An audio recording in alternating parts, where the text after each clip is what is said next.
రామాయణాన్ని మొత్తం ఒక 1,000 శ్లోకాలతో రాసి పెట్టినాక అప్పటికి లోకంలో సర్వోత్తమైన కావ్యం అదే, ఇక రామాయణాన్ని మించిన కావ్యం లేదు. అప్పటికి 3 రకాల వ్యక్తులు ఉన్నారు. ఒకటి దేవతలు ఉన్నారు, రెండోది మనుషులు ఉన్నారు, మూడవది రాక్షసులు ఉన్నారు. ఆ కాలాన్ని అందరూ ఏర్పడుకుంటూ ఉన్నారు. వాళ్ళు అన్నారు రామాయణం మాది అంటే మాది అని గొడవ పెట్టుకున్నారు. గొడవ పెట్టుకుంటే ఈ గొడవ మొత్తం ఎవరి దగ్గరికి పోయింది అంటే పెద్ద మనిషి పరమశివుని దగ్గరికి పోయింది. దేవతలు పోయింది అక్కడికే, మానవులు పోయింది అక్కడికే, రాక్షసులు పోయింది అక్కడికే. రామాయణ కావ్యం మాకు కావాలి అని గొడవ. సరే ఇదంతా గొడవ ఎందుకు లేదు, అందరికీ తలా కొంచెం పంచిపెడదామని మొత్తం ఏం చేసిండు అంటే 1,000 శ్లోకాలు కానీ 33 లక్షల శ్లోకాలు దేవతలకు, 33 లక్షల శ్లోకాలు మానవులకు, 33 లక్షల శ్లోకాలు రాక్షసులకు ఇచ్చింది. 1,00,000 శ్లోకాలు మిగిలింది. మళ్ళీ వాళ్ళకు 33,999, వీళ్ళకు 33,999, తర్వాత రాక్షసులకు కూడా 33,999 పనిచేసింది. తర్వాత ఒక్క శ్లోకం మిగిలింది. ఒక్క శ్లోకంలో 32 అక్షరాలు ఉంటాయండి. మీరు ఏ శ్లోకం అన్నా తీసుకోండి. యదా యదా హి ధర్మస్య గ్లానిర్ భవతి భారత అభ్యుదానం ధర్మస్య తదాత్మానం సృజామ్యహం. 32 అక్షరాలు.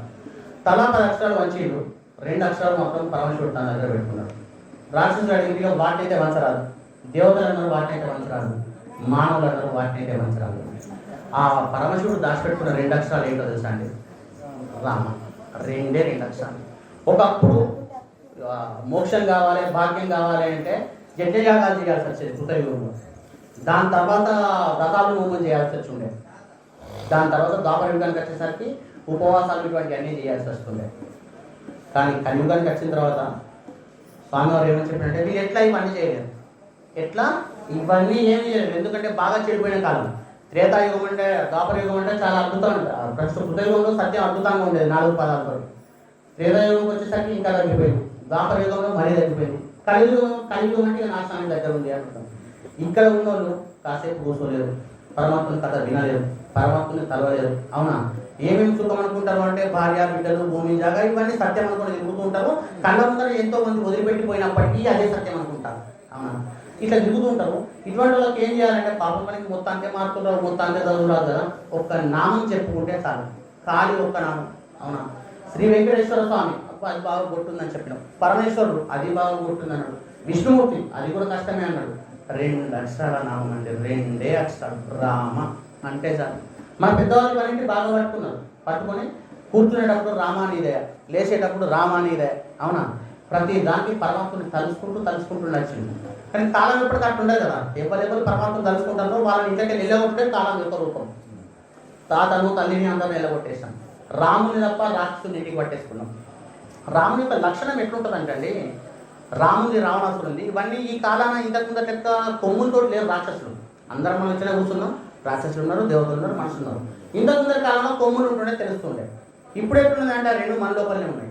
రాముని యొక్క లక్షణం ఎట్లుంటుంది, రాముని యొక్క లక్షణం ఎట్లుంటుంది అంటే రావణాసురుడు ఒకసారి సీతను ఎత్తుకొని రావడానికి ప్లాన్ చేసుకున్నాడు. సీతను ఎత్తుకొని రావాలి. ఎట్లా రావాలి? సీతను మాయలో పడేసి మోహించేలా చేయాలి. దేన్ని మోహిస్తుంది? ఒక బంగారు జింకను చూద్దామని అంటున్నాడు. ఇట్లా బంగారు జింక యొక్క రూపం చేయడంలో అద్భుతమైన మాయా విద్య కలిగిన వాడు ఎవడే అంటే మారీచుడు అప్పటికే ఒకసారి రాముని చేతిలో దెబ్బతిని 1000 యోజనలు అవతల పడి రాముని తలుసుకుంటూ ఒక యోగ అయిపోయాడు కాషాయం కట్టుకొని.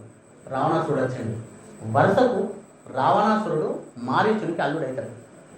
వచ్చినోడే మామ నమస్కారం అన్నారు, స్వామి నమస్కారం అన్నారు. ఎందుకు ఏటొచ్చినావు, ఏం పని, రావు కదా ఎప్పుడు నువ్వు అంటే ఇట్లా సీతను ఎత్తుకు రావాలి, అడవిలో ఉన్నది ఒక ఆమెను ఎత్తుకొని రావాలి, నువ్వు ఒక బంగారు జింక రూపం దాల్చు, నేను పోయి ఎత్తుకొని వస్తా అని అంటాడు. అన్నోలే మారీచుడు చెప్తారు, చూడు అక్కడ ఉన్నది ఎవరో తెలుసా, శ్రీరాముడు.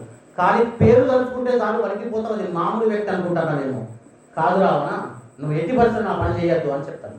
చెప్పిన రావణాసురుడు ఏమంటాడు అంటే ఎవరితో మాట్లాడుతున్నావు తెలుసా నువ్వు? అవునా? లంకాదీపులను, రావణాసురులను, శంకర భక్త నిష్కలంక చరిత్రుడను నన్ను ఏమనుకుంటున్నావు నువ్వు? నేను మామూలుని కాదు అని చెప్తాడు. చెప్పిన రావణాసురుడు అంటాడు, మారీచుడు అంటాడు, రావణ ఇది తప్పు, అవునా, ఎప్పుడూ అటువంటి తప్పుడు పని చేయవద్దు అని అంటాడు. అన్నోలే రావణ అంటాడు, నువ్వు నాకు చెప్పే అంత తాకతి నీది కాదు, అస్తవా చస్తవా 2 మాటలు. చూడు అహంకారం ఎట్లా మాట్లాడు. రావణాసురుడు కాదు మాట్లాడేది, రావణాసురుడు గొప్ప భక్తుడు, కానీ అహంకారాన్ని ఎట్లా మాట్లాడిస్తుంది. సీతను ఎత్తుక రావాలి, నువ్వు వస్తావా చస్తావా, నీ మాట చెప్పు, నేను లంకకు అధిపతిని, రాక్షస రాజును అని చెప్తాడు. మారించినట్టు చూడు, నేను నీతో వచ్చినా చచ్చుడే, అవునా, రాకపోయినా చచ్చుడే. నాకు ఒక్కటి అర్థమైందంటే నా ఇంటి ముందరికి యమధర్మరాజు వచ్చేసిండు, ఈ కూడా నా ప్రాణం పోతుంది. కానీ బ్రహ్మాండమైన భాగ్యం ఏంటంటే ఎవరి చేత చావాలి అన్నది నా చేతిలో ఉంది. అందరికీ ఇటువంటి భాగ్యం రాదు, అందరికీ సావస్తుంది. ఎవరి చేత చావాలని ఎవరికైనా వస్తుందా?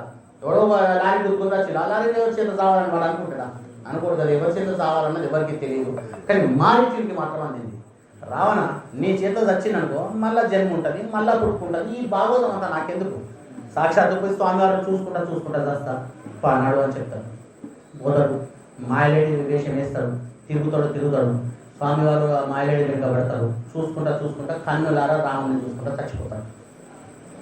చూడండి, ఒక రావణాసుడు వచ్చి ఒక బ్రహ్మాండమైన యోగి మీద చేసి అంటే ఆ యోగి ఒక పశువు అయిపోయింది. పశువు అంటే ఒక జింక అయిపోయింది. ఇదే రాముల వారు సుందరకాండ ప్రారంభంలో వస్తాడు. వృషముఖ పర్వతం దగ్గరికి వస్తాడు. పర్వతం దగ్గరికి వచ్చిన ఒక కోతి దిగి వచ్చి అడుగుతాడు, అయ్యా ఎవరు మీరు? నార చీరలు కట్టినారు, వీరుల వలన ఉన్నారు, బాణాలు ధరించు, ఎవరు మీరు అంటే, హనుమ నేను నిన్ను గుర్తించాను చెయ్యేస్తాను భుజం మీద. కానీ ఒక కోతి భుజం మీద స్వామివారు చెయ్యేసిండు. 5,000 భారతదేశంలో స్వామివారి కంటే అద్భుతమైన దేవదేవుడై ప్రతి ఊళ్ళో నిలబడి ఉన్నాడండి. అది స్వామివారి యొక్క ఔన్నత్యం. రాముడి యొక్క లక్షణం ఎట్లుంటుంది, రావణాసుడి యొక్క లక్షణం ఎట్లుంటుంది. మనం ఇవాళ ఇక్కడ ఫలానా భజన ఉంది, పోవాలి అని బాగా మంది అనుకుంటారు, పోవాలి అని మస్తు మంది అనుకుంటారు. కానీ అందరూ రాలేరు. లోపల ఇంకొక పని ఏదో ఉంటుంది. ఇప్పుడు లోపల అదే నడుస్తుంటుంది, భగవంతుని భజనకు పోవన్నా లేకపోతే పత్తేరటానికి కావాలి పోవన్నా అని. అవునా? ఇవి 2 లక్షణాలు. ఒకటి ఏంటిది భగవంతుని భజనకు పోవన్నా, ఇంకొకటి ఏంటిది పత్తేరటానికో లేకపోతే ఇంకేదో టీం చూస్తానికి పోవన్నా అనేసి. ఒక దిక్కు రాముడు ఉన్నాడు, ఒక దిక్కు రావణాసుడు ఉన్నాడు. యుద్ధం లోపలనే నడుస్తాను. దీన్నే రామరావణ యుద్ధం లంక లోపల కాలుతుంటది. అందుకే లంక ఎప్పటికీ ఆరది, ఆ రావణాకాశం ఎప్పటికీ ఆరదన్నారు. ఎక్కడ ఆరకుంటున్నదని ఇక్కడ మోగుతుంది గట్టిగా. పిల్లగాడు ఉంటాడు, ఇంటి పక్కింటి ఉంది, పెళ్ళి అయితే ఉంటుంది, వచ్చే వారం పరీక్షలు ఉంటాయి. ఆ బాణాకు అన్నా లేకపోతే పరీక్షలకు చదవన్నా, ఈ 2 ఆలోచిస్తుంటాడు. రామాయణం చదివి ఉంటే, రామాయణం పిల్లవాడికి చెప్పబడి ఉంటే అతను ఎప్పటికీ తప్పు చేయడు. ఎందుకు అంటే రామాయణం ఒకటే చెప్తుంది, ఏది ధర్మమో చెప్పు. రామో విగ్రహవా ధర్మ, ఏది ధర్మమో చెప్పు, ఆ పని చేద్దాం అంతే. నాకు లాభం ఉందా నష్టం ఉందా ఏది ఉందని చెప్పడు. ఇది నా గొప్ప అని కూడా చెప్పడు రాముడు.